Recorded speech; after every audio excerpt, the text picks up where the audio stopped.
पक्राउको त्रासले देशै छाडेर भागे एनसेलका अधिकारी। सतीश लालको स्मार्ट सेल खाने खेलमा बालेनको डोजर धरापमा एनसेल।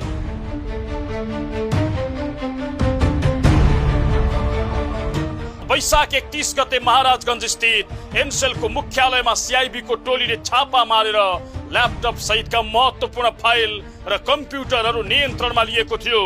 तर अचम्मको कुरा के थियो भने छापा मार्नु अघि नै एनसेलका सीईओ माइकल फोले मुलुक छाडेर भागिसकेका थिए।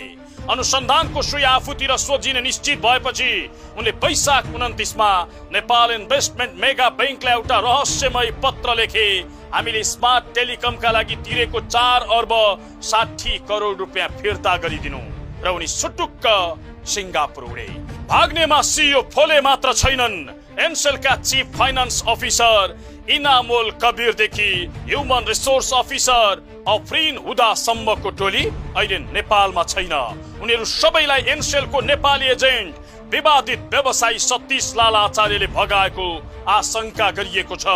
सीआईबीले उनी सहित एनसेलका उच्च पदस्थ सबैमाथि छानबिन प्रक्रिया अगाडि बढाएको छ।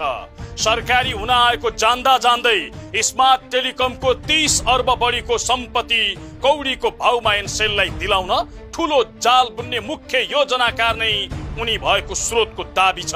विभिन्न सरकारको पालादेखि नै रचिएको प्रपञ्चमा तत्कालीन संचार मन्त्री जगदीश खरेल र दूरसञ्चार प्राधिकरणका पूर्व अध्यक्ष भूपेन्द्र भण्डारीको मौन समर्थनले यो काण्डलाई मलजल गरेको दाबी गरिएको छ।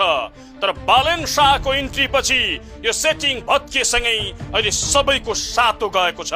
यसअघि नै स्मार्ट टेलिकमका सञ्चालक सर्वेश जोशी र लिलाम सकार्ने कम्पनीका सञ्चालकहरू नरेन्द्र उलक श्रेष्ठ र पलिना श्रेष्ठ पक्राउ परिसकेका छन्। बैंकका उच्च अधिकारीहरू पक्राउ परेपछि आचार्य दम्पति त्रसित बनेका छन्।